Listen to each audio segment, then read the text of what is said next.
What's going on, Catawba County? Welcome to the heart of Catawba, where community meets conversation. I'm your host, Tyler. And I'm Laurel. Let's get into it. This episode is sponsored by Cranford Hospitality, a family-owned business built on good food, hard work, and community. Whether it's a steakhouse night out, a casual barbecue, breakfast with the family, or a drink from their brewery or distillery, everything they do is about bringing people together. We're grateful to be sponsored by a family that puts heart into everything they create. Y'all ready? Ready. Y'all ready for this? Yeah. All right, guys. Welcome back to this segment of Voices of the Valley. We are here with Mr. Lenny Love with Lift and Love Reacts, Lift and Love Podcast, whatever all of the things. I had no idea your last name was Love. Yeah. I must have, but I forgot. That's all good. I legally changed it. So it wasn't my last name, but then I legally changed That's it. so cool. Yeah. I was like, listen, I'm going to fully commit to this. Full send. Yeah, full send. So that wasn't really your last name? No one knew how to say it. No one could spell it. What was it? Triunfo. All right. I speak to Understood. I speak to nobody on that side of the family except my grandma. My mom and dad passed, but my grandma, my mom, my sister, anyone else with that last name, I literally don't talk to. So Fair enough. I was like, let's just start a new lineage. So Hey, my son Love, and I changed my name to Love shortly after he was born, and then Gabby Love. So That's now we're awesome. officially married. So Hey, no, I love that. I do too. Very cool. Congratulations on the name change. Yeah, but I know everyone says that. I love that. I love that. yeah, for sure. So tell us a little bit about yourself, where you came from, little backstory on Mr. Lenny. Oh gosh, that's a loaded question. So I'm not originally from here. I'm a damn Yankee, as I've been told so many times out here. I was originally born and raised in Long Island, New York. Okay. Not New York, Long Island, New York. Big difference being on the island and then being in New York State. But yeah, man, dude, I've been doing content. Actually, yesterday was 6 years of incorporating on my business, 5 years of being on YouTube, which is insane. She went for the applause. Which is crazy. Congratulations. Thank That's you. awesome. Thank you. Yeah, That's big time. Huge. Insane. And, it's so funny that I was thinking of what topics we would talk about this past week, and I'm just like, what does this story look like? And it's What's relevant to you? So that year gap when on the same day a year later, I made the YouTube channel because Lifting Love did not start off as a content thing. It started off as a fitness blog. Me and my buddy, who were really into working out at the time because COVID was happening, really into working out. We were working out in the backyard when the gyms were closed. And we were like, man. And then we came over one day and we were like, man, there's just so much negativity out there. And lifting love. So when people are like, oh, lifting weights, I'm like, it's funny when people say lifting love, lifting weights when they're trying to spell it. I'm like, because that's literally what it started off as. So that year before, it was I was writing blogs, I was doing fitness stuff, motivational stuff. I literally had a whole website, and it was just literally me writing blogs about be happy, be blah blah blah, and motivating people. And I was just no one probably ever read those blogs, but that year gave me a chance to kind of really figure out what it was going to be. And then my co-founder, who is still a good friend to this day, he was like, look, I don't have time for this. I have a million other things I'm going to do. But he gave me the blessing to kind of just run with it. And then that's kind of when I went into the content route. Had no idea what the hell I was doing and just kind of threw shit at the wall until it stuck. But I've always been on camera. My mom was a PTA mom. She was that prototypical Facebook PTA mom who was always... Yep. And I've always been on camera. She's always put me in positions to be in front of people.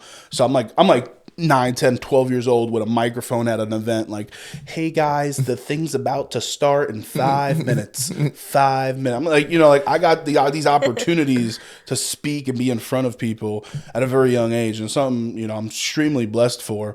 Definitely not fun at the time because I was okay. Yeah. When you care the most about people. Wow. Stressed.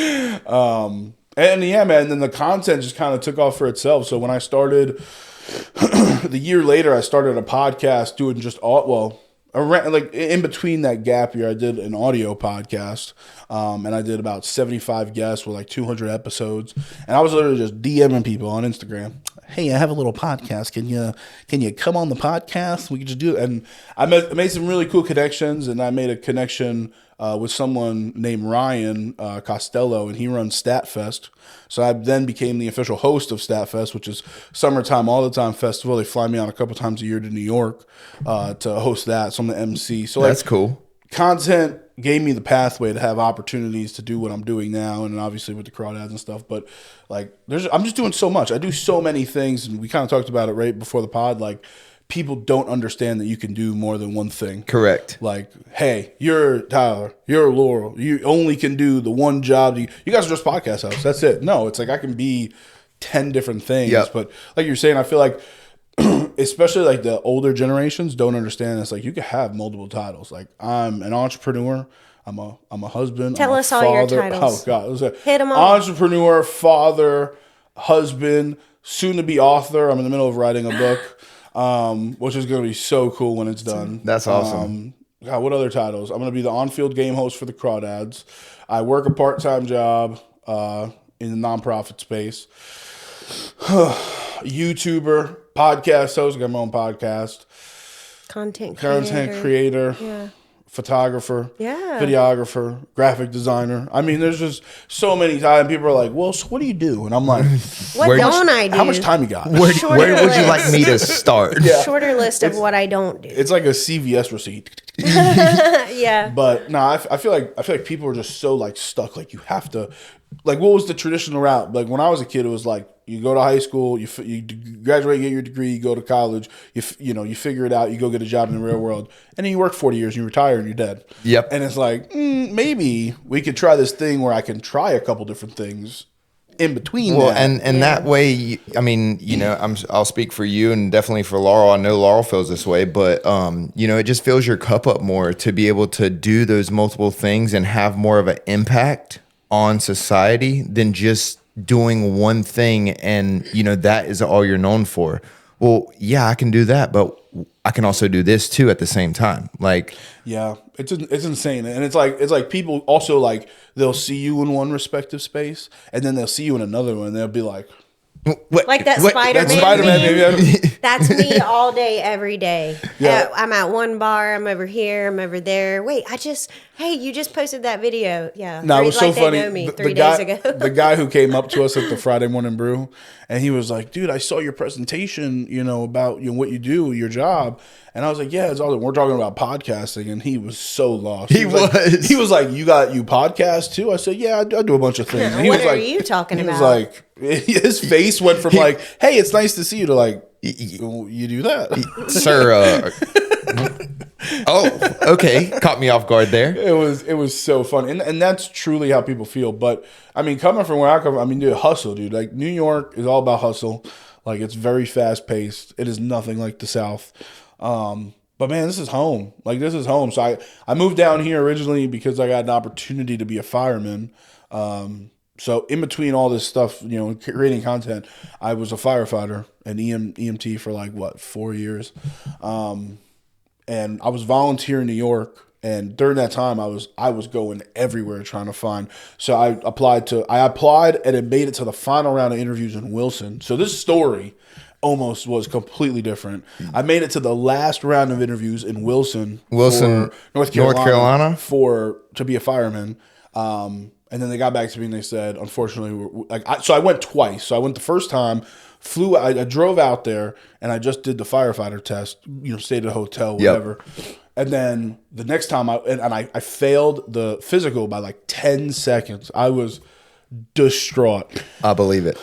Then the second time it came like 3 or 6 months later, I trained like crazy. I was like, I'm not like, we're not doing that again. Blew out the physical fitness test, blew it out the park. I mean, they were looking at me like, damn, boy. And I blew it out the park because I knew what to expect. Yeah, for sure. And then they were like, oh, by the way, in 2 weeks are the interviews. And I was like, shit. So I ended up staying with my buddy who actually lives in Kings Mountain, Shelby area. Yep. and I stayed with him for 2 weeks, went back for the interviews, and they were like, we really like you, but unfortunately, we had a couple people, another couple people that we picked. I mean, this whole story is completely different. I flew out to Chicago, went to Delaware twice. That was a similar situation. I passed the physical the first time, and then I did the interviews, but that first interview was awful. I had no idea that was such a competitive space. Super competitive. I don't know anything about that. Wow. Yeah, and then I went to Chicago. Well, not Chicago, but just outside of Chicago. That one, out of all the ones I went to, I wish that one would have worked out, because we're driving around the day before my physical, and we found a house, beautiful house. Went and saw pictures of it. Beautiful house. It was like $75,000. Like, it was in rural, like, Illinois. Like, it wasn't even Chicago. I say Chicago because I flew into Chicago. Yeah. But it was like rural. It was Casey Street. I'll never forget it. Casey Street, $75,000. It was like a 2-bedroom, 2-bath house with like 1,000 square foot. $75,000. I was like, holy shit. Yeah. Sign me up. I was like, I'll buy the whole block. You know what I'm saying? And especially coming from New York, like, house prices were crazy. Oh. And dude, I'll never forget. I blew this physical out the park. And then we did this hands in my hand. So we did a search.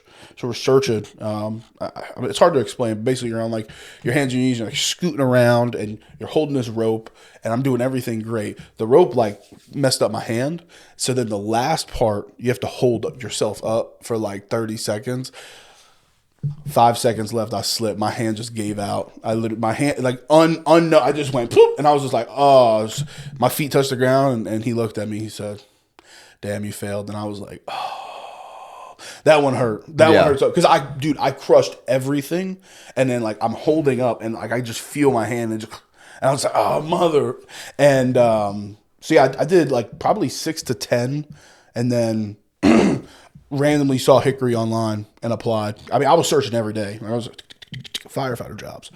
And then Hickory called me, and they were like, hey, I was actually out for a run, because I mean, dude, at this time I was in it. Like, I'm working out every day. Yeah. I was in crazy shape. I was like probably 280 at that point, and that was like pretty light for me. And I was eating really good, and I was doing all the things. I'm out there for a run. All of a sudden, I get a call from an 828 number, and I was just like, "What the hell is this? Hello?" And this is the chief over here at Hickory Fire Department. And I was just like, "Oh, hey, chief." Okay, and I was like expecting like a 2-minute, like, okay, hey, like, unfortunately you're denied, whatever. We talked for 30 freaking minutes about nothing, like about nonsense. And he goes, oh yeah, by the way, I need you to come out here in 2 weeks, to do whatever.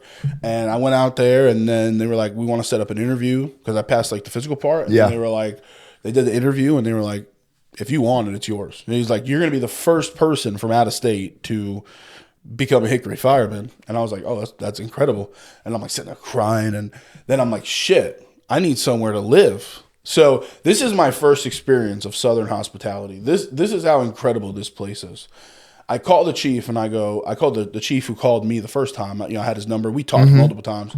I said, hey, chief, I just want to let you know I might not be able to take this opportunity, because the closest place we can find won't let us move there until 3 months from now. And like, the academy was starting August 1st. I wasn't able to move into the apartment until like October. So I'm like, I mean, I can't live in my car. I'm like, and I don't have the money for a hotel. Yeah. Like, respectfully, y'all ain't paying me that much. But not every night. Yeah. He called me. I called him, and he said, hold on a second. Stay by your phone. I'll call you right back. Click. And 10 minutes later, he calls me. He goes, hey, I have a place for you to stay. And I'm like, for free? And he's like, yeah, for free. He's like, he texted me the address, and he's like, I have a buddy, go there. So I come, and this is where you come into the story, because you know him, Marty Knupp. He got a lot of shit in the fire department, but he's one of the greatest human beings I've ever met. Such a nice soul. He opened his home to me. I mean, we could not be complete opposites.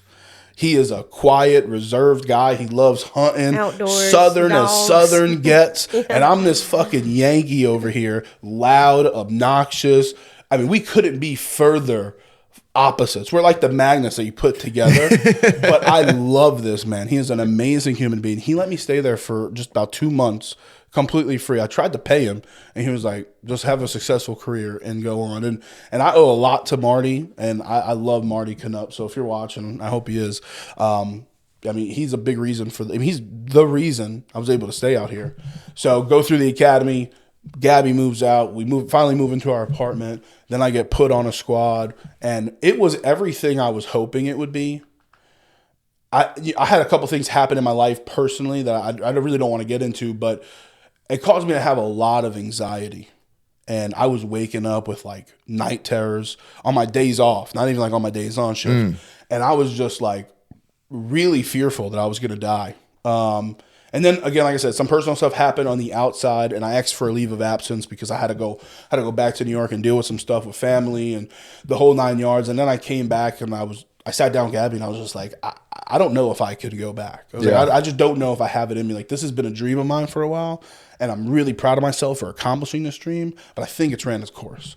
And everything that happened. And then, dude, when I tell you, like, the minute I left that job and I started content creation, peace. Like,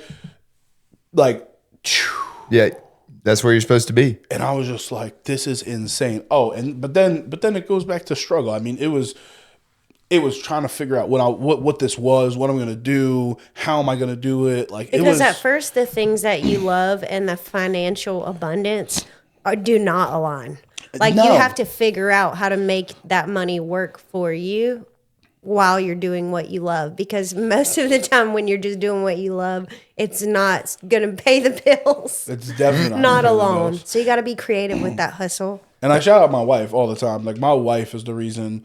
There is 3 people that I can personally say, without them in my journey, like, especially from North Carolina and where I'm at now, I would never be where I'm at. Marty Canup, Dan Kelly from Lake Hickory Pub Marina, and Gabby, my wife. 3 people who have had the most impact in my journey as a content creator, as an entrepreneur, as a firefighter. Like, I mean, without Marty, I don't get down here because I don't have a place to stay. I started Gabby, obviously, she's been with me we've been together 5 years, 4 years, 5 years, 6 years, 5 years. I think we started dating in 21. Something like that. I think it was 21. 21, 22, something like that. And she's been, I was literally like, hey, I have this crazy idea. I want to move. And she, instead of going like, let's think about it. Let's talk about it. Let's weigh out the pros and cons. She's like, all right, let's go.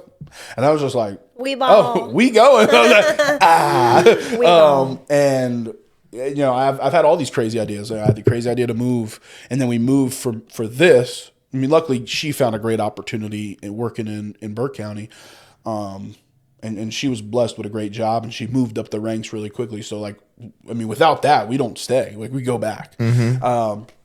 So, like, when I left the fire department, I was like, I don't know what I'm going to do. And she was just like, well, take some time to figure it out. And I was just like, another example of her just being incredibly, like, amazing. That takes an amazing and really strong and, self-aware human to be able to say that, fully see you, fully believe in you, and just say wherever it goes. Like, I believe in who you are so much that it doesn't matter what you do, you're going to be successful. And when somebody believes in you that much, how do you not believe in yourself? Yeah, she was incredibly gracious with me. Wow. I mean, I literally was like, so a little context. While I was in the academy on the weekend, it was a Monday through Friday. On the weekends, I was going out and doing interviews. I'd go to Freedom Park, greatest park in Charlotte. Nobody could tell me different. I have put hundreds of hours of content of work in that park. I love that place. You just walk around. I was like, hey, I do content. Would love to interview you. I ask these lighthearted questions. You have 2 minutes. Yeah. Okay. Let's do it. No. All right. Have a good day. Gosh, there is power in going up to a random human being and asking them to sit down and talk to you for 5 minutes. Mm-hmm. And someone you don't know, they don't know what you're going to ask. You don't know them. They don't know you. And putting yourself out there, because that yes is just like, oh, let's go. You're like, hey, I would love to interview you for a minute. And they say yes. And I'm sitting there doing all my power not to freak out. Like, let's go. Yeah. Well, and you never know what story they have and what situation they're in, and that really might benefit you to hear. Oh, dude, it's incredible. So anyway, I say that on the weekends, I'm going to festivals. Hell, the first year I was here in the academy, I didn't do Oktoberfest, but the second year I did. And I'm every opportunity that I could go out to an event or go out to Charlotte, I'm going out doing content. Hell, we went to Boone for a content trip. We went to Raleigh for a content on the weekends. Like, I'm working 40 hours a week, coming home, studying, working out. And then on the weekends, I'm doing content. Then I had an opportunity with CVCC to do the entrepreneurship program.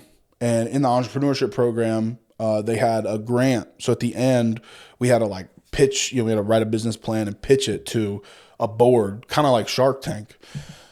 I pitched my business. Nobody on the board understood what I'm conceptualizing in my brain, but Lindsay Kiesler did. She saw the route. And it's kind of funny because that entrepreneurship program actually led me to create Lifting Love as a marketing agency and a YouTube channel. Because my original idea was I'm just going to do YouTube. Like, content. And they, JC Beam and Suzanne, what's her name? Suzanne Collins? No, Suzanne, she's not there anymore from the Small Business Center, but those two people, they really kind of changed the direction of what Lifting Love looked like and made it actually like a functioning business. They helped me create.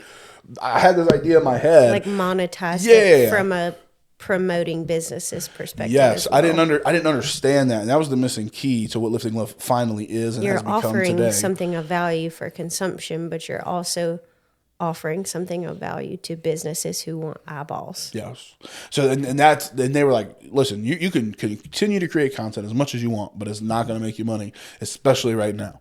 Yeah. And they were true. They were right. It took me 2 years to monetize. The scale. Yes. At scale that you can offer a retainer for a business to be like, hey. Yeah. So we started. Sure. They became my first client. I won the grant, got like a $5,000 startup fund. Awesome. Was able to get my camera that I still have to this day. Awesome. 3 years later, I was able to do some stuff, some upgrades to my computer.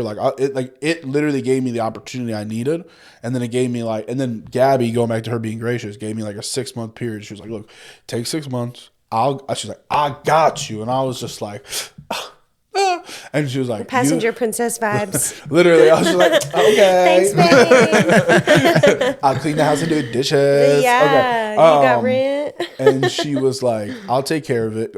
Also, we were living in a place that, the rent was, oh God, I wish we were paying that. For like $700. Yeah, that's another good thing about this area. Sheesh. Yeah. I wish we were paying that. Got a 2-bedroom, 1 bath for $750. God, those were the days. Take me back.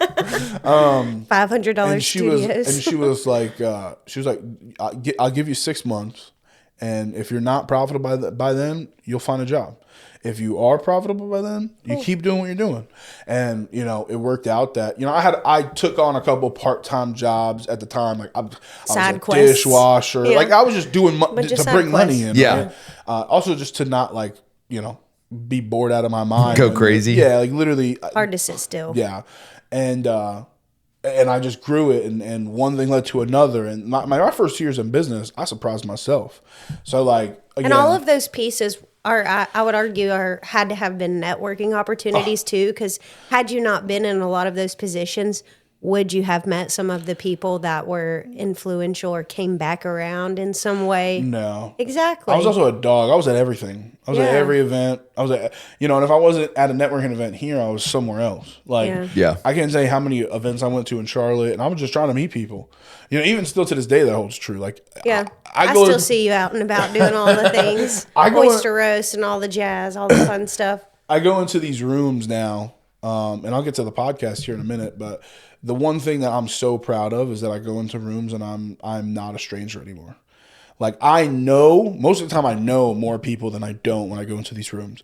Hell, I went into, I'll give you 2 examples. One Leeds group I went to, 90% of the people I've had on my podcast. And then I went to a networking event and I'm like, dude, a quarter of this room I've had on the podcast. That feeling to me is just incredible. I want to walk. One day I want to walk into a room and be like, holy shit, I've had like half of this room on the pod.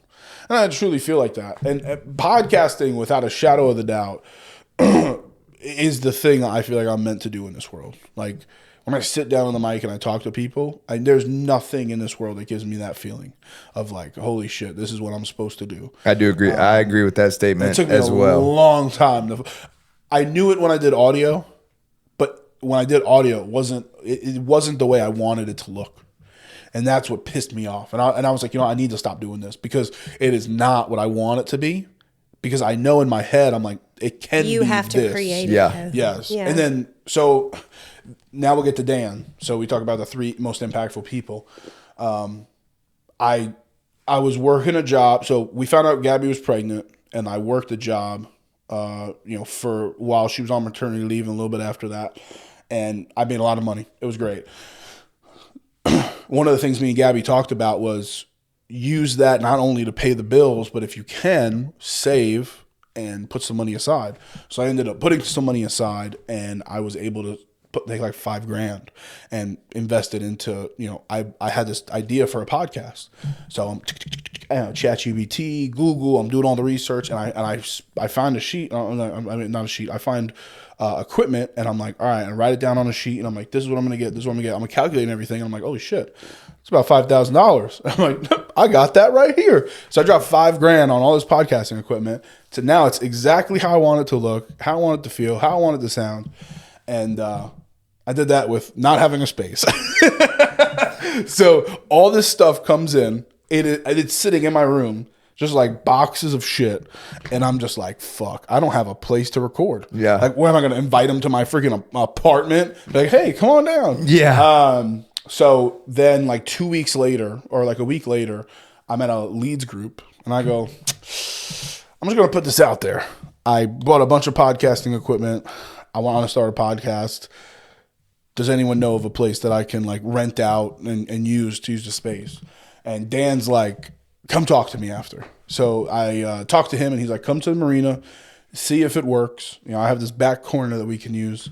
And I went there, and I said, when can I, schedule like some people? And he said, next week, schedule some people, rest is history.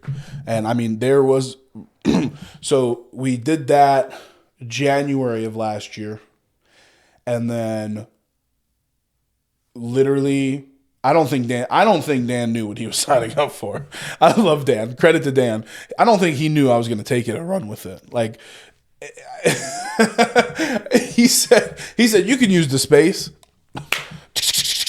And I'm just like lining people up to use the space. We're booked for the next 3 months. Hope you don't have anything planned, brother. Yeah. I was like, so how much can I use the space? And no, credit to Dan and Megan and their whole family. They're awesome people. Yeah, for sure. And I don't think he knew that I was going to take the ball and run with it, because from January till literally my father passed in June of last year,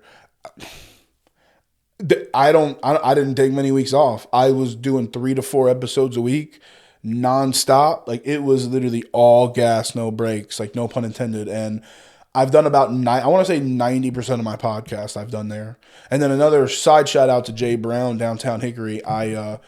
He's become a mentor. He's a really good friend. And I probably did about maybe the 5% of my podcast there. And then the other percent is just like going to businesses. And because that was the original concept. I was like, look, I got this to be fully mobile. Yeah. I didn't want a space, because in my head I'm thinking overhead. I don't want overhead. Yeah.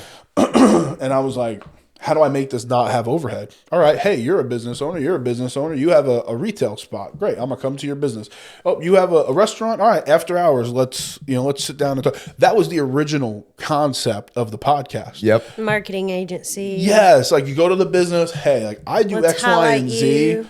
Yeah, I want to come here and eat, and then after hours, I want to sit down and talk to the owner. That was the original concept. I didn't realize how little people think about marketing. I'd love to flip the script after the podcast. People in business don't think about marketing. They don't think about posting on social media. I was just talking about this last night. They don't think about any of that. Yep. So I've realized really quickly that people don't understand the concept of this podcast I'm trying to do, because I'm trying to like spend a day with a business and then have a podcast at night and then create all this content so that they can use it for them. Yep. Blows people's mind. I'm just like, whatever. So then I connect with Dan. We start doing it there. And then Jay Brown lets me do it. And then I found a couple businesses that were allowing me to do in the space. But it's just like, man, people don't think of marketing their business. You'll sit there and talk about your business all day long. But the minute you need to post on social media, it's like, it's just the negative. It's the negative stigma about social media, and for the most part, I do agree that it has its negatives and it has its faults and this, that, and the other. But there is a free marketing piece of social media that so many businesses miss because it costs $0 to post.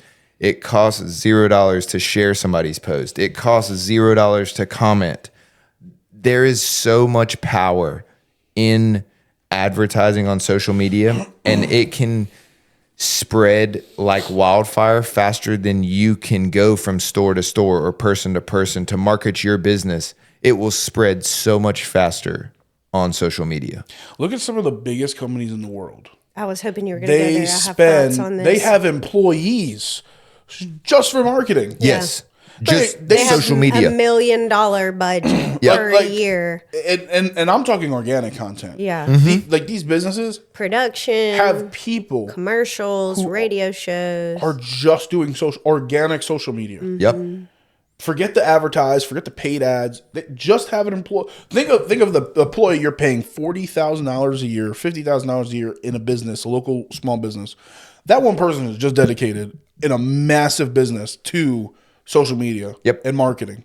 Period. Their job is to watch social media, be up to date on all of the trends and the sounds. Well, that's where I think the problem is with the small business. Not the problem, but the disconnect. And coming from someone who is a small business owner, I don't have $40,000.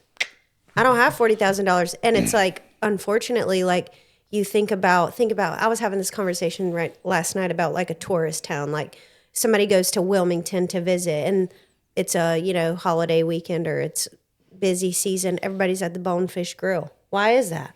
Well, it's because on the way down there, they heard a radio ad about it, or then they saw a billboard or they got a coupon at their hotel or whatever it is. It's psychology. The root of that is psychology. Like human beings are dependent upon like repeating patterns and they're going to catch things in threes and there's color psychology and there's all these things.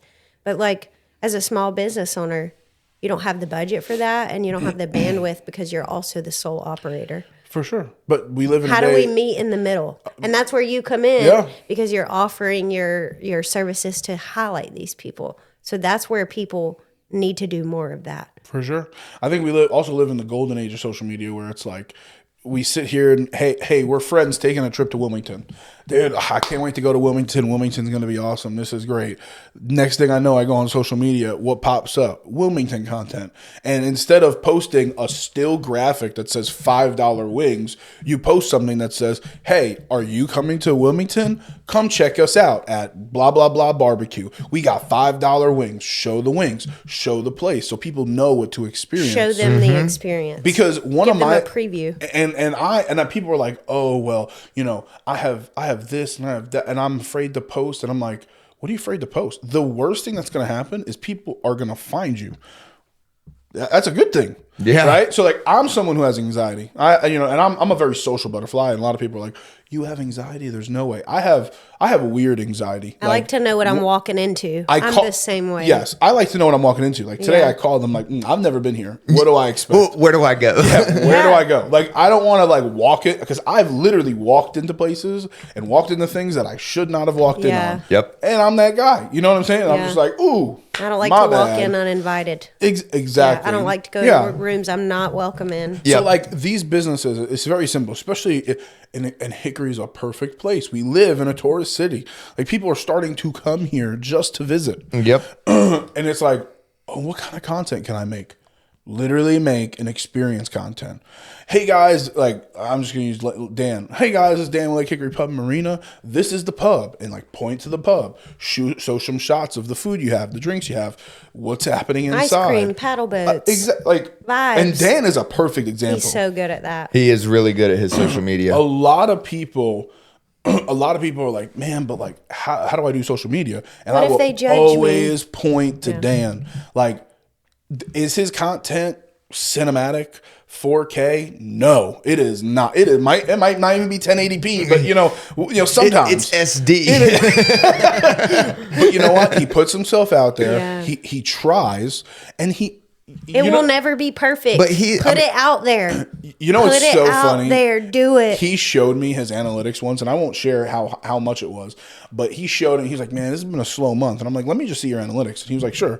And I looked, and I said, if small businesses could see what you're doing on a numbers side, buddy. numbers, numbers, because he is trying, he's experimenting, and he's consistent. Yes, the consistency, and he's not scared no fear of judgment, to be funny, to like you said, put himself out there and just do it. People want your authentic self. Him going out there in the flower bed. Oh my god, dude, Dan is one of the most authentic people I've ever met when it comes to just like the business stuff. Like he wants everyone to grow. Yeah. Like he wants you to do better than him. He's like, dude, like I'm going to do this regardless. So I want you to be as good as you can be.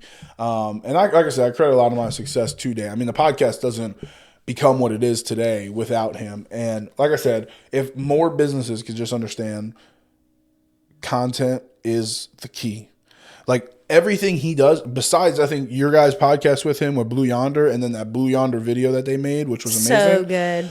So good. Everything else is from his phone. Yeah. He's taking pictures of what's happening. He wants you to be there and experience it. And his numbers are incredible. For a small business, he should not be having those kind of numbers. But he is.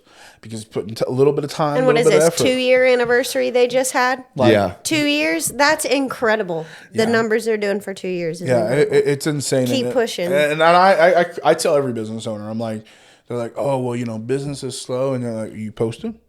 Are you posting on social media? And they're like, oh, well, it's like the last thing I think about. I'm like, Should be the first thing you do in the morning. Exactly. Don't sit here and complain when business is slow when you're not posting on social media. They're like, oh, but I have no time. Like, if you gotta stay relevant. Yes, if you want to be successful, you're gonna have to make that time. Like, I mean, I remember. And you gotta think. I like to tell people too, like, don't be afraid to overpost and post all the time, because like everybody. Like Lenny is not seeing every single Emporium post. Like you're only seeing realistically like 1 out of 5. Mm-hmm. So like I need to be posting like 10 times a day, because maybe you'll see 2 and I'll stay relevant. But like everybody is not seeing every single one of your posts. So don't feel like people think you're annoying. Well, I mean, think you're annoying, they'll unfollow you, and they're not a ride or die anyway. 100%. And even like you said, with going to Morganton or going to Myrtle Beach, like you're driving down the highway, and you see 17 billboards, all the exact same Ripley's Aquarium, Ripley's Aquarium, Ripley's Aquarium, Ripley's Aquarium. So you guys want to go to the aquarium? But guess what? Yeah. You know how many people go to the aquarium, and you'll never get old, or it will never get, and like boring, or people get tired of it. If they do, they'll unfollow. I think another cool thing, and I want to do this live, is that just because you post it that day doesn't mean people are going to see it that day. Amen. Let's do this test. Let's if my service works over here, I'm just gonna refresh it. Now I'm on. Let's see. Okay, 3 hours ago. Okay, these are pretty recent. 20 minutes ago, April 25th, a post just came up from. Yep. Let's see. Now that's from today, March 4th. A post from a place I don't even follow them. Look, literally it says so random. Some random sheriff video. We're getting dropped into random algorithms. Yep. 6 minutes ago. Your post will never get to the audience that it needs to be the day you post it. You need to post it multiple days before, and then it'll get there, or even months. While we're doing the festival right now, I'm posting like crazy, because people may not see this until next month. Yep. Dude, I cannot believe that just worked live. That was so cool. April 25th. No, I'm glad. I like that. Test the theory. That's so, because I'm sitting there, I'm like, man, there's just like people are like, oh, well, I'm annoying when I post. And it's like, no, because I digest content the way I want to digest it. Just like people eat food fast, some people eat food slow, some people have a normal tempo of how they eat, and whatever that is to you, that's what it is to you. And some people don't even go on social media every day, which I don't know how, but that's just me. I'm always on social media. It's hard whenever you're in our world not creating. To be on social media. Yeah. Creating. You got to stay up to date with everything going on. No, for sure. And I also think it's also like you need to get some type of inspiration too. Like I love watching like the big creators and seeing what they're doing, like the Mr. Beast of the world. Like that stuff. Oh, that stuff just motivates me so much. Yeah. Dude, he's crazy. Mr. Beast is the greatest, single-handedly the greatest creator that's ever lived. Obviously, he has a team. You know, I mean, he's a massive team. His mindset with creating content is second to none. None. Did you? So John Y. I don't know how to say his last name. They've been doing like the series about like Beast games and stuff. Yep. He let him like 45 days like live there, like literally go with him, unlimited access, and they did one this past whatchamacallit, and there was like a book he made, and he's talking about like A players and like he's talking about like the staff and like a lot of people are like, oh, well, I run a business. It's like, no, you work in a business. Like you work for your business. Like then you get to that level where it's like you have employees and you have people who work for you. That's when you run your business. And that's the next level. And that's the place I cannot wait to be, because I know I'm going to be an amazing organizer, amazing leader, and really take care of the people who work for me. But right now I'm working for my business. And it's a great place to be, but man, it's an awful place to be, because like I have 15 things I need to do instead of being able to like put those off to people. So like once he was able to learn the creative side of like, okay, I have a million ideas up here, but I need to put these ideas in somebody else's head who can work on it all delegate. day. You gotta delegate. Yeah, like once that happened, like you can even go back 5-6 years ago and watch his content. It's god awful. Some of his content sucks, but he put it out. And again, I think, and you might think it sucks, and that's your perspective, but somebody somewhere related to that. On a podcast, he talked about it. He literally was like, dude, my old podcast was awful, but at the time I thought it was the greatest thing ever. And when I put and again, going back to experimenting, yep, he literally put stuff out and experimented, and people watched it. And I'm not saying people didn't watch it, but people watched it. But testing response. Yeah. And now it's literally to a point where every Saturday at 12, I go on YouTube, because that's when Mr. Beast drops. It is unequivocally Saturday between 12 and 1. I open my YouTube app and I'm looking. And, you know, this week he just dropped a video that I'm going to go home later and finish. But like, that's the type of level that you need to be at, where it's like people anticipate. Yeah, and I think a lot cool stuff you're doing. And I think a lot of people out here know what needs to be done. I just don't think.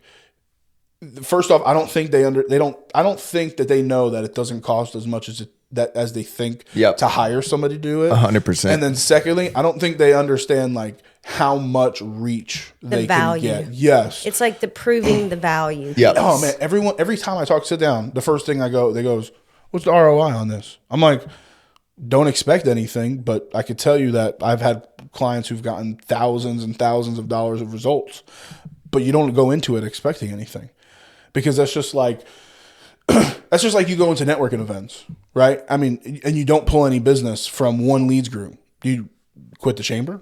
You go to a Friday morning brew and you know nobody gives you $1,000 contract. Do you just never go to a Friday morning brew again? That you've planted a seed. Exactly. That's how marketing is too. Yep. Or do you just hand out a business card and not follow up? No, I follow up. It's the same thing with social media. Social media is you handing somebody your business card and then following Here's up. my face the content again. Yeah. is following up. Yep. It's, hey, I would love for you to follow me on social media. They follow you on social media and then you just don't post. Yeah. That's literally not following up. If you post on social media, is you handing someone your business card and following up with an email. That's exactly the same thing. Mm-hmm. And people are like, oh.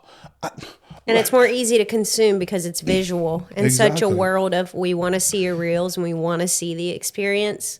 Just like you said, a coupon and a little billboard is not going to get it the same way you see, oh my God, there's plants in there.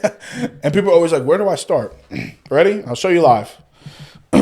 Hey guys, I own ABC Business, a restaurant. You should come on down. Monday nights, we have dinner for two of $55, blah, blah, blah. Post that. See what happens. That's all it takes. Yeah. But people are so uninterested in being on camera. I hate how my voice sounds. Get over it. Guess what? Fear of judgment. Whenever you're talking to them at the Friday morning brew, or you're talking to them whenever they come into your business, your voice still sounds the same. Exactly the same. I hate to tell you that, but sound exactly the same. Everybody already knows what you sound like, so it's okay. It's like a tidal wave, man. Like you need, when a tidal wave comes, when a tsunami happens, the water pulls back in. That pulling back in, like it needs that force because it needs the extra water to be able to come over, right? Like, and not even a tsunami, just a regular wave. Like we'll just talk about. My bad. I went right to natural disaster. Yeah. I was like death, tsunami. Yeah. This is 0 to 100. This is the level. But like a regular wave, like with the water there, the wave can't come. It's just like a natural, it's just like a natural rhythm. Yeah. And like, that's what you need in social media. You need a rhythm. You need to be able to post. And people are like, oh, but like, can I just take a picture of this flower and tell people to come? You can do that, but it's not going to get the same results as, hey guys, I am so-and-so with so-and-so business. I want you to know about our specials on Monday. Here are our specials. Come on down. And you post it on like a Sunday night or first thing Monday morning if if you open your business late. There is so much that you can do, but frankly, and this is going to rub some people the wrong way, you need to get the fuck over yourself. Just fucking post. I hated my voice when I started. I hated how it's so funny. I'm thinking of things to talk about. We talk about all these like up and coming creators in this area. And it's like, man, everyone does food reviews. Shit, I was doing food reviews 3 years ago. But instead of doing short form content, I did long form content. You can go back. Foodie Fridays, baby. Everyone knows the rules. You got 3 categories. It's presentation, taste, texture. You rank it 1 out of 10. And then at the end of the video, we would either cry if the food was really good and play sad music. So we go play the sad music. And we would play the sad music if it's really good and you're like sitting there and you're like upset that you're about to be done eating. Or we would literally throw it out if it was awful, right? So I did the 15 to 30 minute long form food reviews, but people out here are crushing it with these minute food reviews, right? So like you don't know what that content is going to be until you post it. And there's a lot of people out here who are doing that content who are crushing it. Like the one lady, she went from food, I think she was doing food reviews, or I could be wrong. I saw her, I think, do one food review, and then she started doing like, she was going places and talking like the origin and the background of the places. Adriana, is that her name? Is that who you say? Ada lives life. Yep. Ada, is that her name? Her name's Adrian Bradshaw. Yeah. Like she was just going to like her tag. Yep. Random places and like talking about the story of them. Mm-hmm. Random. She's a great storyteller. Something that I would never do. Yeah. Something that I would never even think people would watch. But people love to listen to stories. Yeah, we want to know history. Bro, people are like, oh, well, I want to be a content creator. What do I do? Fucking do your makeup and talk about how you... What do you like to do? I love this brand. Oh, my gosh. And like... Somebody somewhere is interested in what you have to offer. Yep. At the worst case, they're just going to look at you because you got a pretty face. The best case, they're having a shitty day and they want to see what you're doing. And you're going to grow as a person by putting yourself out there and getting that natural feedback back of how you can be better, what you can do differently. All of that is in the situation of growing within your skin and growing to be the person that you were meant to be in this world. I think the one thing that does piss me off about creators out here, and this is, again, a very skewed mindset, because where I'm from, it's all about hustle. Like, you want to work and grow and whatever. There's no collaboration. Like, and that's just frankly, like, a couple of the creators that we were just talking about, like, I reached out to What's Your Name to be on the podcast. I just wanted to collaborate. Like, hey, like, I would love for you to share your story. Haven't heard back. One of the other guys I put out a couple DMs to, nothing. And it's like, bro, where I'm from, like, it don't matter if you're big or small. Hey, man, love what you're doing. Like, would love to connect. Like, hey, let's cross promote each other. And even where I'm from, like, if they don't rock with you, they just say no. Hey, bro, appreciate it. Don't really have the time. Yep. Maybe when my schedule lines up, we can work something out. But right now, it's going to be a no. Great. But not even the answer is crazy. But you're willing to put yourself out there because you know that community over competition. Well, that too, and you're gonna. I mean, I've been told no 1,000 times. What's 1,001? Like, who cares if you say no? You're tried, lost. And we're doing 100%. Numbers over here, baby. Yeah, yeah.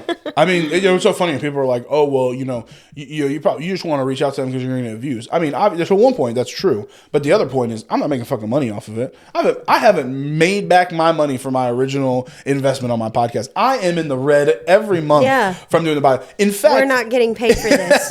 In fact, doing the podcast might have been the worst financial decision I've ever decided. But I love it. It's open opportunities, and I've got to interview people. But like again, I really wish the content creator community out here would collaborate more. Like this is cool. This is a cool little crossover. Like for sure. Heart of Catawba, Lifting Love. I love that. Yeah. And I think more of that needs to happen. I think the stigma of like, oh well, you just want me for my platform. You just want me for my platform. It's fucking bullshit. If we're gonna be completely honest, because it doesn't matter how big your platform is. Like realistically, when you look at across the board, I don't know how many followers they have. Last I checked, I don't think any of them were over 100K. But it's like there are people with massive platforms. Like I have a buddy who does AI. He was on my podcast and he has over 1 million followers. And he gave me the time of day. He texted me back right away. And this guy literally is talking to celebrities. He's collaborated with Shaq, Jared Leto, like some of the biggest brands and people in the world. And he's got the time of day to text me back and DM me and sit down for an hour on a podcast. I'm like, respectfully, you got the time. Respectfully. Yeah. But it's just crazy. Like the last thing creators out here want to do is collaborate. And I'm just like, okay. I don't care. I make content for me and I'm going to keep doing that. I mean, it's only going to make all of us better. Yeah. And you might, what are you scared you're going to learn something that you've been doing wrong that they might can help you do better? I think people are confused. I think when people get started into content, especially, people are confused and thinking that everybody's out here doing the same thing. We're not. And even if we are, there's enough room for everybody. There's enough room for everybody. Look at how many cereal brands are on the shelf. Look at how many restaurants everybody are in eats cereal. Everybody has a preference. We can all be doing things differently. And we can be doing it the same, and we can still lift each other up. I'm going to have a mic drop moment here for a second. Look at how many McDonald's and Starbucks are in Hickory. They're the same brand, and they all still stand. What is there, like 6 of each at a minimum? Yeah. In one county?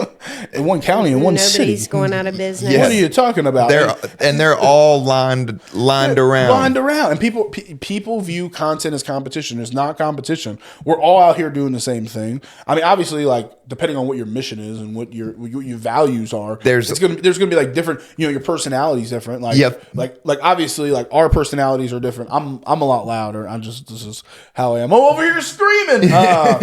But like, man, like in Hickory, how many Starbucks are there? Let's see. No, there's not one in the mall. The 127. Are you about to look it up? I was about to look 127, it up. 321, Olive Garden, Springs Road. Yeah, that's 4. There has to be one more. Nearby. Oh, Granite doesn't count. That's 4. Did you already say the one on 321? 321, 127, Springs, and 70. I have terrible signal here. Okay, yeah. 321 LR Boulevard. Yeah. Oh, well, that's 127. That's 127. No, LR Boulevard across from Kickback Jacks. Oh, shit. Yeah. Damn. There is one right there. Yeah. Hickory North is 127, Springs Road, and then the other closest one, it goes to Mooresville. So we got 5. At least 5. In the 5. And we didn't include the Hickory one inside of LR, the college. That's 6. They have one inside of the college as well. That's 6 yeah, Starbucks. There's probably one in the mall. Hickory. Is there one in the mall? No, there's not. Okay. Good. Emerson's is in the mall. Shout out to Emerson's. He married us. Funny enough. Did he? That is a funny story for another day. That's hilarious. Josh married us. He was... well, first off, he's a great guy. Met him, and we just kind of connected, and we just kind of clicked. And I knew he was a pastor, and I had my buddy, one of my groomsmen was going to marry us originally because he's like very religious and all this stuff, and he's never done it before, so he was like a little nervous. And then I was like, look, it's free to just do. I would really want you to do this. And he was just like, he freaked out. He's like, I can't do this. I don't know. And so literally, this is how awesome Josh is. 2 weeks before our wedding, it was like a week and a half. He was like, all right, so when is it? And I was like, it's next Monday. And he was like, oh, Oh, okay. So he literally called his boss to see if he can get off because he works another job, and he was like, all right, I'm available, and he just came together, and a beautiful ceremony. He's awesome. An amazing human being. Shout out to Emerson's Coffee. But anyway, going back to the story, it's like 6 Starbuckses, right? They're all in business, lines wrapped around the door. But imagine if one of them was just like, we can't do that. Like, you got to shut down. Like, no, that's not how it works. It's like, we want you to be successful. Like, I truly, and I say this, and I mean this, I want every content creator in the world to be successful. I want them to be more successful than me. Because at the end of the day, at the end of the day, I personally just want to collaborate with everybody. That is a superpower of mine. I just love, and that's where like a part of me is just like, damn. My superpower in New York was like, I love bringing people together. I love collaborating, regardless of what my platform looked like. Shit, back then I had no platform, and I was able to get in the rooms with people who had bigger platforms than me because I don't have no ego. I don't care about any of this stuff. Like it's numbers on a digital platform that we create that realistically, if you want to get into conspiracy theories, could be unplugged tomorrow. And where would we be? You know what I'm saying? 100%.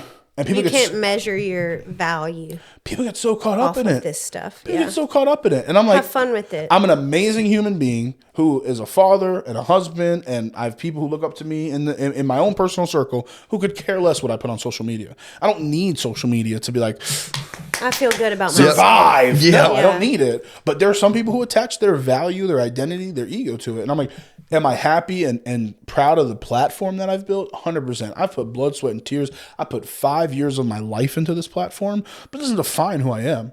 If everything, it's fulfilling, yes, but it's not like defining. If everything went away tomorrow, I would be a very happy camper knowing that I did everything that I possibly could to have made a great platform that was hopefully positive and spiritual and influential.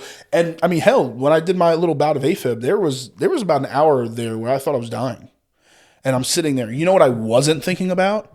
How many followers I have on social media. Yep. You know what I wasn't thinking about? The next fucking post I was going to be making. I was not thinking about that. Yep. I wasn't thinking about the next guest I'm going to interview. Yes, literally. I'm sitting there. So here we go. We'll get into this. I haven't talked about it. This is an exclusive. Where's the horn? This is a Heart of Catawba exclusive. So obviously I'm a big guy. I don't shy away from that. People are like shocked when I say that. They're like, well, you know. Like I don't fucking own a mirror. Yes, I'm a big guy. I love to eat, which is shocking when you say I haven't been to the steakhouse. I'm a big guy. I love to eat. I'm Italian, which is the worst nationality to be if you want to get skinny. Yeah. Pasta. Hey guys, eat all these carbs if you want to get skinny. No, it doesn't work like that. So I'm a big guy, but I've also been very stressed out. This past year has been, the past year has been the best and worst year of my life. Lost my father, got married, had my son last year. So it's been a very stressful year, and I do not deal with stress well. And then I have untreated sleep apnea. So like it was just like a perfect storm. So 2 weeks ago, I woke up in the middle of the night, and my heart was racing. I was just like it was it felt like it was trying to come out of my chest. Yeah. And I woke up, and I was like, holy shit. And I go to my wife, and she's like, just take a couple deep breaths. Just relax. You're good. And I was like, whew. And I was able to finally go back to sleep. Woke up the next morning, felt like shit. Absolute shit. Heart still racing. I'm like sweating. I'm like, what the fuck is going on? Yeah, something's going on bad. I was like feeling, and it felt like weird. It didn't really feel like I could feel my pulse, which was so weird. It was like it was there, but it wasn't. But it was there, but it wasn't. So I charged this bad boy, and I was just like, man, I just want to get a heart rate. So I go to this little button down here, and I click my heart rate, and it's fucking all over the place. 170, 30, 40, 80, 120, back down to 50. I'm like, what the fuck? So I did the little ECG thing where you like put your here, I'll show y'all live. Look at this. Apple Watch has this thing where you can do ECG. I didn't know that was on there. And you literally just do this for 30 seconds, and it tells you what the rhythm is of your heartbeat. And I did that, and it said AFib. And I literally looked at my wife and I said, "Let's go. We're going to the hospital." So I go to the hospital, I get there. And they're like, "You feeling all right?" And I'm like, "I feel like shit, to be completely honest with you."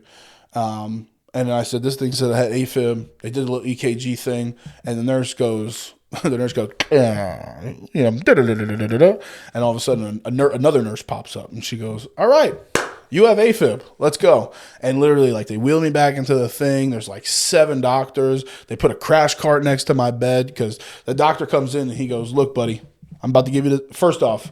I don't know what his name. I think we called him Wes. He didn't want to be called Doctor whatever. But we called him Wes.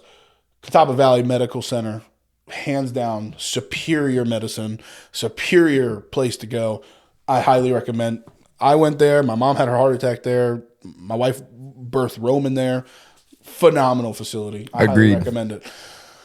So, crash cart, 7 doctors. Wes, the doctor, the main doctor, is there, and he looks at me. He goes, "Buddy, if this medicine doesn't start to work, we're going to shock you." And I was just like, and in that moment, I'm awake. in that moment, I was like, I think I'm dying. And that's really what it felt like. It felt like my heart just could not, and it wasn't. It was an AFib, atrial fibrillation. And for people who don't know, is where your heart's just out of rhythm. Your heart normally goes doo-doom, doo-doom. This is like dun-dun-dun, dun-dun-dun, dun-dun-dun, dun-dun-dun, dun-dun-dun. Like it's your rhythm is off. Yeah. And so I went in and we did the medicine. The medicine worked. I was still in AFib. I was in AFib for over 24 hours. So over the night, actually it kept me overnight. Overnight, my heart went back into what's called sinus rhythm, which is da-dum, da-dum, that normal rhythm that we have in our heart. And luckily, I'm young enough that it was able to, and my heart was strong enough, it was able to just kind of do it itself. So now I'm on medication for it, and I go back to my cardiologist next month. But it was the scariest moment of my life. And, you know, when you're faced in moments of your mortality, you know, you're not fucking thinking about your social media platform. Yeah, like no. And it's given me an outlook to really kind of shut off. Like last night, I got home from doing something. I was out in Raleigh this past weekend, and I put my phone down and I didn't touch it for like 2 hours. And I was just like, man, that would have not been me a couple weeks ago. I'd have been like, oh, if something comes up, I need to be there. But like, I'm just so like now so present. Like that was shit, an opportunity for you to regulate. You have a different outlook on everything now. Yeah. Just because everything that the general public or the consensus just think that's really important at the end of the day is nowhere close to the most important thing in our life right now. Your priorities have rearranged. Oh, without a doubt. It seems like when you have that sort of like shock to reality, then you look around and you're like, oh, what is actually important to me? Yeah. And how can I center my life truly around that? Yeah. I mean, I've changed my diet. I mean, I haven't had fast food. I haven't had anything like in the general textbook of like junk food in 2 weeks. What's been the hardest thing to give up? McDonald's breakfast. Golly, dog. I'm McGriddle guy. Oh my gosh. I'm sorry, but I would, and if it's a guy, I would do it. I'd kiss the person on the mouth who made the McGriddle. Yeah. I'm just saying that is. I mean, whoever looked at the breakfast sandwich and said, "We need pancakes. I like pancakes. I like sausage. We need pancakes." Holy shit. Yep. I mean, it is single-handedly, but also they're hotcakes. Like I love hotcakes. I've always been a pancake guy. I love pancakes so much. But the hotcakes, like I don't know, there's something about hot cakes. You know, just calling them hotcakes makes it, they're 10 times better. But no, I haven't had any fast food. It literally since then. I mean, the doctor looked at me and he said, you know, like this stuff could kill you. Like, yeah. And you know, it's funny too. It's like people like worship fast food. It's so bad. Are we going to talk about it? Oh my fucking God. It's not even real real food. It's also an addiction. It's not real food. It's up there with alcohol. Get the sugar and the like dependency. Like there is so, again, psychology. Yeah, go get you a McDonald's burger and go put it on the counter. It starts with your brain. For 3 months. That burger's still going to look the same. There's like a chicken nugget somewhere in a museum that's been there that hasn't disintegrated. I don't know if he's still the CEO, but have you guys seen the? Oh, where they're all eating their. It came out right after like the Super Size Me I still go back sometimes and watch that. Or ever seen Super Size Me? Mm-hmm. So this guy basically, this guy's first off, this guy's crazy. I don't know how he did it. I gotta pee. Oh, you're all good. So he goes on this journey, and it's kind of like the questions we're talking about. Like, is fast food bad for you? So all he eats is fast food, breakfast, lunch, dinner. I forgot how long it was. I think it was like 6 months or a year. It might have been a year. And you just see the physical changes of his body. And he gained like 100 and something pounds. It was crazy. Oh, I believe it. And I think the story goes he also lost the weight and then did it again or something like that. But he insane. So shortly after that, McDonald's was under like a lot of criticism. Mm-hmm. And as they should be. The CEO gets asked a question, and he goes, "Is it real meat?" And he never directly says yes. He can't. There's no way that that's actual meat because it doesn't look like that.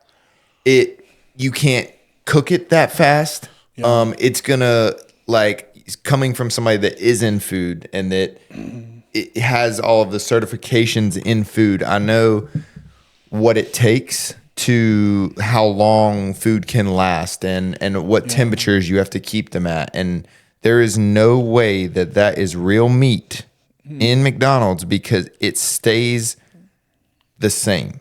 I think there's a few industries that need to be extremely more regulated.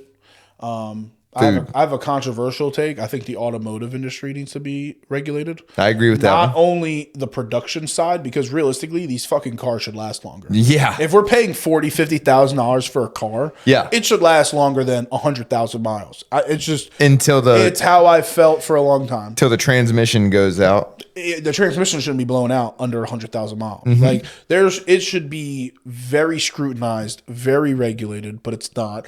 And food is another one. Food, I think, should be extremely, extremely regulated. Well, it is in other countries and stuff. Because speaking of content, I watch these guys, and if you haven't seen it, especially with food content, they go to Great Britain and they have British high schoolers and middle schoolers try American dishes. I think it's called Jubilee. I love Jubilee, but I love Jubilee for other reasons. I haven't seen this content, but I think it's Jubilee's Jubilee. Got some fire content. But they go to other like Great Britain and they have them try our food and our snacks, and they're like, I've never had anything like this. The consensus is everything's fried in America. Well, even down to hot Cheetos and stuff of that nature. Like they don't have processed foods.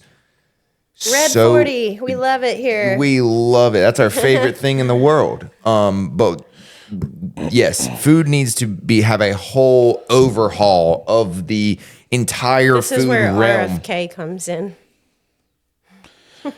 I've never talked politics. I don't really like to talk politics. Oh, I'm talking strictly dietary. Yeah. I don't want to go into politics either. I like the stuff that they're trying to do on the health stuff. Cereal should be off the shelf. Most of them. Yeah. It's just, you might as well just pour sugar in a bowl, and put milk in it, and then scoop it out. Yeah. Just because it tastes good, it's exactly what that is. Well, and you don't even know what makes it taste like that. Yeah. It's that list of chemicals on the back. Yeah, that's the problem. If I can't, I don't like to. If I can't pronounce it, I shouldn't be eating it. It's a good rule of thumb. It takes you a while. Excuse me. Sorry, I got next to no sleep this weekend. Going back to your point about other countries, a lot of other countries don't eat the food that we have, so it's the European standards are very high.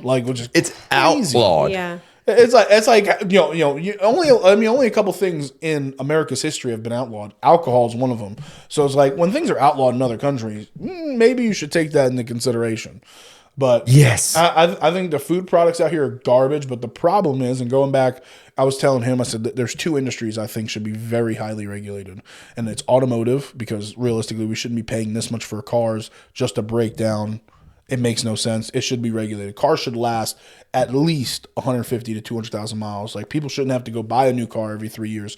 There's also consumer debt that people just love, but that's a whole nother conversation. Sure. I've met people who literally have 3-year-old cars that are completely broken down and engines are blown up. That shouldn't happen. It should be highly regulated. And then the second one being food. But like most things in America, unfortunately, things aren't going to happen until things happen. And that means no more lines around. They're going to have to make change. They're going to have to close the door. But people don't like that. People love to stay in rhythm. And it goes back to your point about it being an addiction. I wouldn't eat McDonald's for stretches of time. Then all of a sudden, one day to have their breakfast, all of a sudden, 7 days straight, I'm eating their food. It's literally just like a craving. It's a craving. Yeah. It's like an addiction. And it's like you watch the TV commercial and all of a sudden it's like, ding, you can like taste the fries, yes, the it's like fries in your mouth. It's crazy. Yeah. But again, it's like, but that's a dopamine thing. And then I think that plays into like the content piece, like TikTok, for example. Like it's a dopamine hit, and like the length of time is getting shorter and shorter and shorter for people's attention spans. Yeah. I think a crazy study is going to happen in the next like 20, 30 years where like Alzheimer's and all these like mental dystrophy. Could not agree more. Things are going to happen, and it's going to be linked to social media. I mean, hell, they just had a lawsuit. Time. No, didn't Meta just have a lawsuit where they had to pay like hundreds of millions of dollars because there was like a teen who was like, man, there was no warning that this was bad for my health, and she sued Meta and Elon Musk and X and Twitter. Oh wow! No, it's so weird to call it X. I still call it Twitter. I know it's Twitter. It'll forever be Twitter. That was the stupidest. Like, why change something that everybody knows what the name of it is? Like, that makes no sense. Yeah. For sure. So, sorry. But yeah, anyway, there was like this girl who like, she was like a 14-year-old girl. And she was like, there was like no warnings that social media isn't safe. And she brought like this whole thing, and like the court awarded that like social media is not safe for minors. Yeah. Like if your brain's not fully developed, social media is not. Well, I mean, dude, you can see the wildest thing on social media. Like, not to go. I will say Twitter is way worse than any other platform. Yes. I mean, not to go in like, not political or nothing, but like the Charlie Kirk situation. Yeah, you saw his assassination on TikTok. I saw it. Bro, the whole thing. I saw it on TikTok. I will say that. I could only imagine how bad the Twitter was. It was awful. Like, just. I saw the news of it, and then I saw the full video on TikTok. I was like, that's crazy. That should not be on here. No. That should not be on here. And there's 3, 4, 5, 6, 7-year-olds that are on there that. Mama, what's that? Yeah, just watch somebody just absolutely get murdered right in front of them. I think it's a great thing, but an awful thing at the same time. It's a tool to be wielded responsibly, like a weapon. And it can be used as a weapon. And so we need it more needs people. To be respected. We just need more people on our mentality and our mindset that we're gonna put out content that has a greater purpose, using for good, and use it for good, not just because you want to. Post somebody else's downfall or post something that is going to get views, because that's not what this platform was made for. Be a good person. It's not that hard. Don't try to bring other people down. It's getting a lot harder nowadays. Yeah. Well, I'm just saying, hold your people accountable. It's not that hard to be a good person. If people are being mean and hateful, say something like, I don't know. I don't think I agree with that, but whatever. And then change the subject. We don't like bullies. Yeah. I've been seeing the videos, though, going back to your point about content, of like 15 angles of like a guy trying to beat up a girl. And instead of anybody coming in, they're just like, World star. World star. Yeah. Like back in the day, it was opposite. Like, hey, anyone get this on video? No, but we beat his ass. Yeah. Right? It's like, but it's funny. But going back, I mean, dude, I don't know. I have a lot of talks. I have a lot of talking points on a lot of different subjects. But yeah, it's funny. Talking back to politics for a second, that was like one thing I was like, I'm never talking politics. Whether it's good, bad, indifference, I'm never talking politics on my platform. Like people are like, oh, during like the last election, they were like, oh, you should put up who you're voting for. I'm like, that's a terrible idea. None of anyone's business. You're going to alienate. I'm going to vote for whoever I want because of whoever I want. Period. Yeah. Whether it's blue, red, purple, green, I don't care. And I have the right to not explain that to you. That's what makes America America. That I can like you no matter what side of the fence you're on. Yeah. Well, but there's some people. Well, and that's why I think any content creator should not disclose that, because there are people that are going to absolutely hate you for no matter what you do, just by the color of the flag that you vote for, and which is just like that defies everything that America was built on. It was built on us being able to have differences, but still sit on the same sofa or sit at the same table and have that conversation. Respectfully. We've gone so far right or so far left. Each other's mind. It's, if you want to talk about it, you can talk about it. You don't have to. We can agree to disagree. That's agreeing to disagree is gone. That's a lost art. Yeah. I mean, I see the ideas on both sides, and I understand like why each side is the way they are.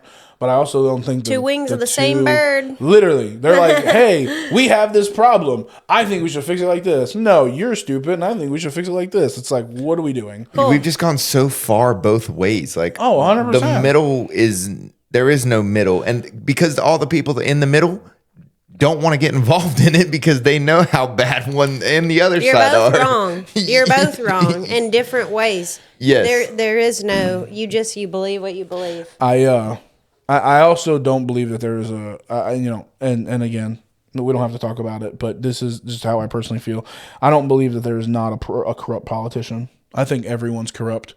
Everyone has their own agenda. That's fine. Take money to get to the top. So I saw a meme the other day, and it was like it was a factual meme, but it was like a doctor making $170,000, and it showed like a nice 4-bed 2-car garage house with a boat in the front, and then it showed a senator's house that was making the same salary on the lake but lived in a mansion with a yacht outside. And I was like, but they're both making the same amount of money. It is quite ironic. Crazy. Interesting. That's wild to me. Yeah, they hey, they got like what are we doing? They got to get money and power to even be in the. What are we doing? Be in that position. Got to pay to play, That's baby. Right. You want something passed for this corporation? We'll go lobby. What do we think lobbying is? How is that? How is lobbying? How that's even legal anyway? Or you want to hear the craziest thing of corruption? You know who? I want you to think of all the greatest investors of all time. Right, we can all kind of name them, right? Warren Buffett, that's probably hands down, probably arguably one of the greatest, with Berkshire Hathaway. Do you guys know of any other investors? Like, who've made a lot of money? Just name them. I don't think I want to talk about this. Oh, okay. Well, anyway. You can. I don't want to participate. Did you going back to corruption, have you seen that new app that tracks people's stock portfolio? There it is. Do you know the greatest investor of all time is? Is it Nancy Pelosi? Oh my God, she's outbeating the S&P 500. It's nuts. And Warren Buffett. How is any of this legal? How is it legal? Oh my God. Okay. Anyway, moving on. I love my life. Yeah.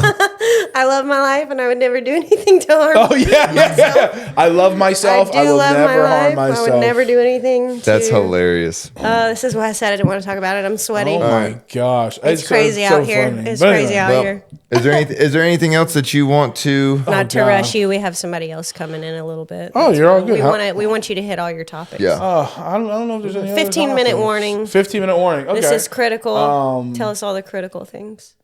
No, I mean, I going back, I think, at the end of the day, I just want to see people succeed. I think we just so harp on that, like, content and competition.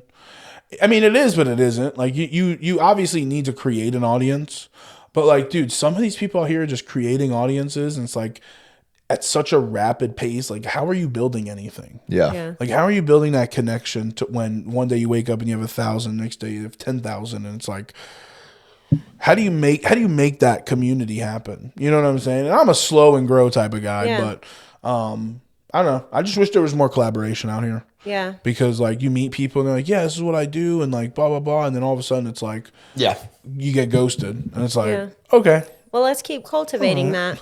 Yeah. I'm not gonna wish. I'm gonna create, and we're gonna create that with you. Yeah. I just think it would be awesome if, like, if like people came together and made content. Like if the bigger if the big people out here like came together and did content together, like it'd crush. Yeah. But how do we do that and like get the community involved? Let's like, organize an event. How do we do like free giveaways? Like how do we get a restaurant to like how do we do stuff like that? Like I don't know. I think there's something there. I mean, I think especially with we're bringing a lot of people to this event, a lot of different creators. So hopefully we can bridge that gap, and maybe that can be a good starting point where we can all collaborate and kind of chat together and figure out who needs what and how we can support each other. Because I know that's what you're creating. That's what we want to create. And the people that we've connected with so far have that same desire.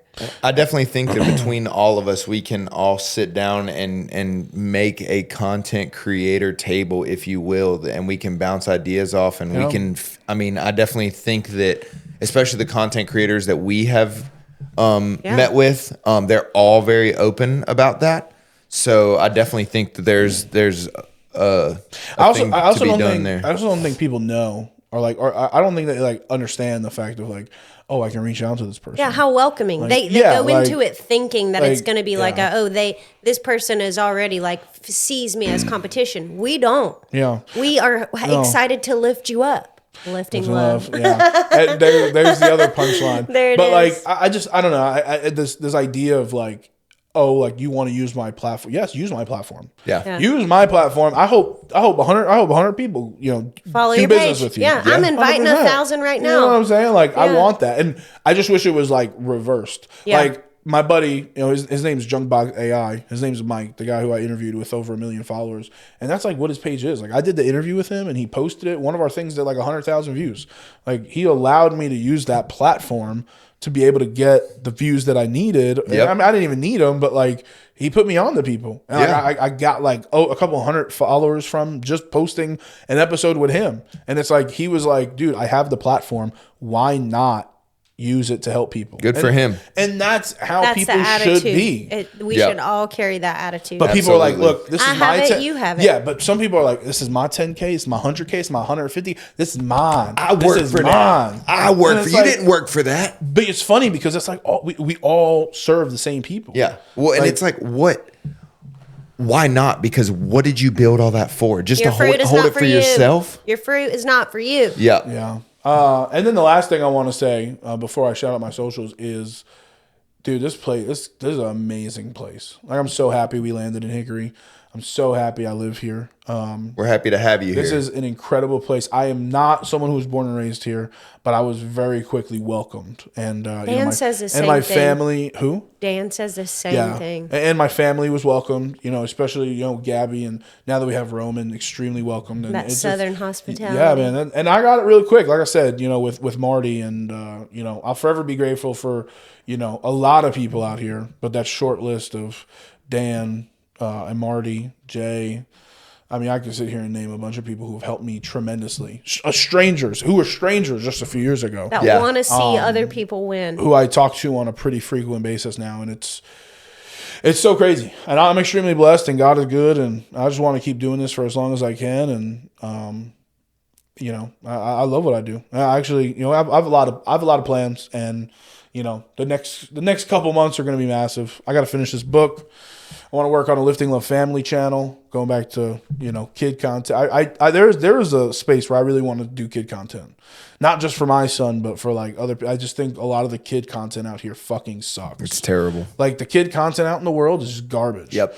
I know Dude Perfect was working on some type of like kids network. I don't know if they got that up and running. I don't think they have it up and running yet, but they're working on it. Yeah. I don't know. There's a lot of stuff I want to do, and I'm going to do. I got to get healthy. That's my biggest thing right now. So work on your you first. Your priorities will continue to shift as your life evolves. Yep. But I think as long as you put your health first, and as long as you're able to execute on all of these dreams, you're going to go really far. I'm excited to see where you go. Yeah, I'm excited. We're going to be watching. The book is going to be so good. It's all about, it's so funny. It's all about what we talked about. It's all about social media and marketing. And it's literally going to be like a book that I can just hand to businesses and go, yeah. Here's proof of concept. Here's proof of value. Book drop. There it is. Literally. Well, shout out those socials. Yeah, we'll definitely tag them below. But everything is going to be Lifting Love Reacts. We're verified on Facebook, Instagram, and then YouTube is Lifting Love Reacts, and then we got the Lifting Love podcast where we drop I mean, we're creeping up to 100 episodes, which is crazy. I can't Congratulations. believe Yeah, congrats. It's been, God, I've put blood, sweat, and tears into it. But go follow us. We've had some pretty cool people on. Mayor Hank, Lindsay Kiesler. We actually, next week, we're going to be dropping our Summer McGee episode. So we had President Lenore Ryan on. God is good, man. All the time. People are saying yes, and I'm just like, all right, we're gonna do this thing. Heck yeah. But yeah, Lifting Love Reacts on every platform, and the Lifting Love podcast on YouTube. But yeah, thank you guys so much. No, we appreciate you coming. It's so cool to see this place in person. So thank you guys so much for having me, and you guys keep crushing and keep doing what you're doing. And however I can support you, let me know. Ditto. You the bomb. Right back at you. Hey, we appreciate you so much, man. Thank you for giving us your time. Thank you guys for watching this little segment of Voices of the Valley. We appreciate you. All right, guys. At the end, we always like to shout out our Patreon community. So for $5 a month, you can go get early access videos. For $10 a month, you can participate in our Q&A segment, get behind the scenes bloopers, funny content, all of the things like that. For $20 a month, we will shout you out in our podcast. So shout out to Mitch Ball, owner of B52s in downtown Newton. We appreciate the support. We appreciate all of the wonderful things you do for the community of Newton and for the Elks Lodge of North Carolina. So we just generally the community, because Mitch is involved in a lot of stuff. We really appreciate your support. Absolutely. All right, guys. Other than that, is there anything you want to add before we wrap up this episode? Just the usual. Make sure to go and check out our event. August 15th, we have our Heart and Harvest Festival. That'll be at the LP Friends Stadium, a.k.a. Crawdads. Hickory Crawdads. So we're super, super excited about that. We're still taking sponsors. We're still taking volunteers. I've had several people reach out to me and say that you're interested. So I just want to direct you to the heartofcatawba.com/heart and harvest. Is that right? Spelled out? Yeah. Yep. Okay. There's a volunteer form on there where you can volunteer your service, your time. If you're interested in like an informational booth, sponsorship opportunities, we have all that information there. Feel free to reach out to Tyler or myself. Absolutely. It's going to be an amazing event. Just to reiterate, it's a free community event. There's plates of food, 50-50 raffle, auctions, there's testimony, there's insanely talented musicians that'll be there. We have Jennifer Alvarado, we have J-List, we have Daniel Eagle, Christina Eagle, and some really powerful just leaders in our community who want to share their experience in overcoming addiction. And addiction comes in many forms. And, Absolutely. And we want to have this hard conversation with people because they don't want to look at it, and we do. There's room to improve all around, and we are happy to support our community, even when it's a hard thing that people don't want to look at. So thank you all. Please check out those pages, like them, share them. Tell your friends, get involved, volunteer, share your story. Thank you for watching. It costs $0 to support, baby. We appreciate y'all watching. Peace. See ya.